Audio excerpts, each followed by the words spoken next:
Patrick, il dit des choses cité, intéressantes polonais aussi. sur le coup, mais en fait, c'est son étape d'aujourd'hui qui me met le doute, parce qu'il a l'impression qu'il essaye d'aller chercher des limites auxquelles il ne croit pas. Il fait péter une barrière qui fait qu'à un moment donné, il revient, et quand il revient, il repasse devant... parce que moi, quand je le vois péter avec Roglic, Johansen qui décroche, et que Evenepoel revient sur lui, je me dis, c'est bon. L'histoire, elle est finie, c'est mort. Il va finir à 5 minutes ou à 6 minutes, il va exploser. Et puis, Vauclin revient, il est dans la roue, il finit en sprint quasiment pour passer devant Evenepoel. Oui. Donc je ne sais pas où sont les limites de ce garçon finalement. Est-ce que lui croit, croit justement, est-ce qu'il y va comme ça doucement? Je l'ai trouvé très stratège aujourd'hui, très intelligent dans la gestion de sa course. Et lui te dit, j'ai été regardé, et puis sur la fin, je me suis senti bien. Donc je suis revenu, je suis reparti. Excusez-moi du peu, mais ça me met le doute sur... j'ai pas vu que des phénomènes, moi. Désolé, mais Evenepoel, est-ce qu'il va le prendre à la pédale dans la montagne? J'en suis pas certain. Alors, vous avez dit Only et Lipovitz.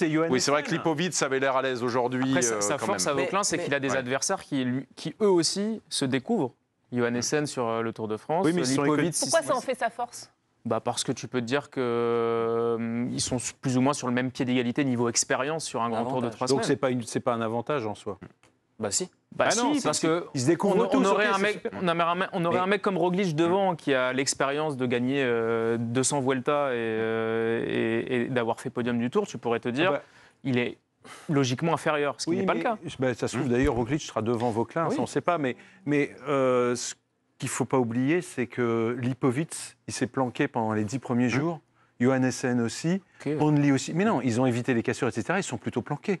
Ils n'ont pas fait le numéro qu'a fait Vauclin. Lipovitz, il a attaqué 3-4 fois dans la première semaine. Le chrono, encore une fois, pourrait, par rapport à certains de ceux-là, jouer un rôle favorable à Kevin Vauclin. On verra demain. Je ne suis pas sûr qu'il en tire réellement un avantage. Il est quand même, je crois, 30 secondes derrière le plus mal classé de ces trois-là. Donc, c'est quand même beaucoup d'espoir qui, moi, me paraissent louables. Et top 5. Rêver, et si je te dis top 5? En tout cas... Parce que moi, je suis comme toi. Le podium, ça sera très dur. Mais top 5. J'ai qu'une crainte, c'est qu'un jour, ils prennent aussi cher que Ben Ili a pris aujourd'hui. Je n'ai que cette crainte-là. Mais ça, c'est possible. Oui, bien sûr que c'est possible. Mais en fait, moi, je vais ça serait même logique d'une certaine façon. Oui, mais j'ai envie de prendre des faits. Aujourd'hui, il finit devant Remco Evenepoel, qui était normalement le candidat logique à la 3e place du podium. Bon, aujourd'hui, il a pris un pet. Moi, je regarde par rapport à des garçons comme Lipovitz et Only, au final, il s'en sort très bien aujourd'hui, Kevin Vauclin, et surtout, il va être transcendé. Transcendé parce qu'on est sur le Tour de France, qu'il a cette fougue-là. Kevin Vauclin, c'est un garçon qu'on a l'habitude de rencontrer sur la chaîne L'Équipe. Il connaît pas ses limites, mais il est fougueux. C'est un peu un jeune écolier qui a envie de découvrir le cyclisme de haut niveau. C'est quelqu'un de très sérieux. Et il a envie de jouer avec les grands. C'est ça sa force. C'est que lui, mentalement, il se dit non, mais moi je suis pas là juste pour regarder derrière. J'ai envie de pousser le compteur jusqu'au bout, jusqu'au maximum. C'est ce qu'il fait aujourd'hui. Et je trouve sa montée, comme a dit Ludo il y a quelques instants, elle est remarquable parce qu'il revient à chaque fois sur les garçons qui sont devant lui. Il est lâché déjà dans le Soulor, je le rappelle, donc dans la grosse difficulté du jour, il revient. Et ça, mentalement, c'est une force. Et c'est là où moi, j'ai nuancé mon propos, Patrick, et je me suis dit, le garçon, il en a encore derrière. Non, mais je sais qu'à la base, on était d'accord. Quand tu nuances ton propos, ça veut dire que tu avais dit l'inverse la dernière fois et que tu as changé d'avis. Il est souvent... Moi, je suis comme toi, je nuance. J'avais nuancé. Je voudrais vous mêler au débat la réaction de Kevin Vauclin, parce que vous imaginez bien qu'on l'a interviewé, bien sûr, sur ce classement général à l'issue de l'étape. On verra, il reste une semaine et demie. C'est vraiment dur mentalement de se repousser tous les jours. On verra comment mon corps récupère. Il a dit d'autres trucs, mais j'attends l'avancée du débat. Claire, il y a des points positifs quand même. C'est qu'il a pu compter sur 2 super équipiers. Les 2 Espagnols de son équipe ont été là, et ça... Moi, je ne m'y attendais pas. Même s'ils étaient en forme, on les avait vus sur la route d'Occitanie. Bon, ok, super. Il ne faut pas oublier que les types, c'est pas des morts de faim, mais ils doivent sauver une équipe. Ils doivent sauver le soldat Hubert, j'ai envie de dire. Emmanuel Hubert, le manager général. Et pas que lui, mais les 100 personnes qui est autour et qui bossent dans cette équipe. Et ça peut permettre de se transcender parfois. Et là, je te rejoins. Le point faible, c'est que... Pardon de faire une redite par rapport à ce qu'on a dit tout à l'heure. Il n'a pas de référence en haute montagne. Oui, il en a une aujourd'hui. mais ça va être difficile de confirmer parce qu'il est dans les plus mauvaises dispositions. Il est à la pointe depuis le Tour de Suisse où il a fait 2e. Il était programmé pour faire la première semaine de course au top.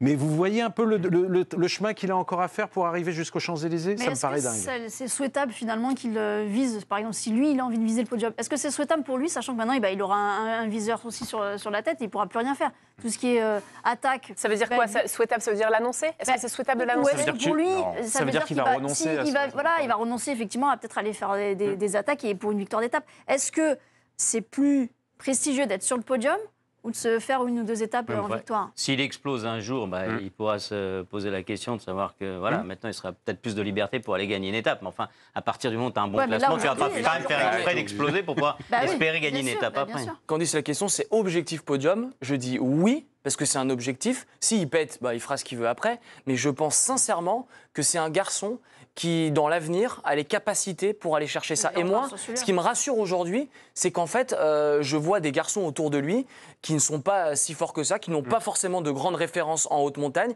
Le seul garçon qui me faisait peur, c'est Remco Evenepoel. Et un Tour de France, c'est très long. On a l'arrivée au Mont Ventoux plus les Alpes. Il s'est entraîné dur pour ça. Il a passé 3 semaines en altitude, comme beaucoup de garçons à Isola 2000. Et il s'est préparé expressément pour ce Tour de France. Alors oui, peut-être pour la première semaine, mais là, il pousse le curseur jusqu'au bout. J'attends de le voir la semaine prochaine au Mont Ventoux. Alors moi, ce qui m'intéresse aussi, et vous l'avez dit, c'est Remco Evenepoel. Il est revenu sur Remco Evenepoel. Il a même sprinté, vous l'avez dit, ce petit geste mental, à la fin, pour aller passer devant Remco Evenepoel, maillot blanc sur les épaules, 3e du dernier Tour de France, quand même, Remco Evenepoel, on le rappelle. Après Otakam, j'ai commencé à mon rythme, j'ai géré ma montée, j'ai senti que j'arrivais à en remettre, ça m'a permis de reprendre Remco, et je suis vraiment content de ça. Est-ce que finalement, c'est pas ça qu'il faut retenir aujourd'hui, Théo? Oui, après, c'était pas le meilleur jour non plus de Remco Evenepoel, donc il faut aussi tempérer ça. C'est que Remco Evenepoel, aujourd'hui, il a une petite défaillance quand même aujourd'hui. Il n'est pas au niveau. Aussi son effort, mais il n'est pas au niveau que Charles-Antoine l'a dit, qu'on attend. Et demain, vous le voyez comment? Qui? C'est à Remco? Remco ou Kevin? Demain, c'est une journée charnière. C'est un garçon qui est très bon en contre-la-montre. C'est un chrono en montée. Ouais. Mais Patrick, il prend une référence qui, moi, me turlupine. On est Tour de Suisse il y a quelques semaines. Tous les deux. Il se fait avoir. Tu devrais nuancer. Demain. Non, mais il dit oui, il n'a pas été très bon, c'était le chrono. Alors, je fais les faits rapidement, je contextualise. On est sur la dernière étape du Tour de Suisse. Chrono en montée, très dur. Il est encore maillot jaune. Il joue face à Joao Almeida. Il se fait plumer. Il ne faut pas dire d'autres mots. Il prend cher. Mais face à Joao Almeida. Là, face à lui, c'est pas Joao Almeida, c'est Florian Lipovic, Oscar Onley. Remco Evenepoel va revenir dans le jeu, mais moi, j'y crois fortement. Demain, il a tout intérêt à aller gagner du temps et je pense que c'est dans ses cordes de faire un très bon chrono demain. Parce qu'il est spécialiste chrono à la base. Lipovic, il m'a fait forte impression. Enfin, pas que, mais... Pur grimpeur, oui. Quand même. Très, très fort, Lipovic. Non, mais il m'a fait forte impression aujourd'hui. Et sur Dauphiné, déjà. On disait qu'il n'avait pas de référence en haute montagne, Vauclin. Ces 3-là, eux, en ont. Alors, ils sont jeunes, etc. Donc, pas des références forcément sur le Tour de France. Pas sur le Tour de France, mais attention quand même, quant à Remco Evenepoel, je suis assez d'accord avec Théo. Remco Evenepoel aujourd'hui, franchement, moi je me demande vraiment s'il va être sur le podium à l'issue de ce Tour de France. C'est vraiment pas gagné.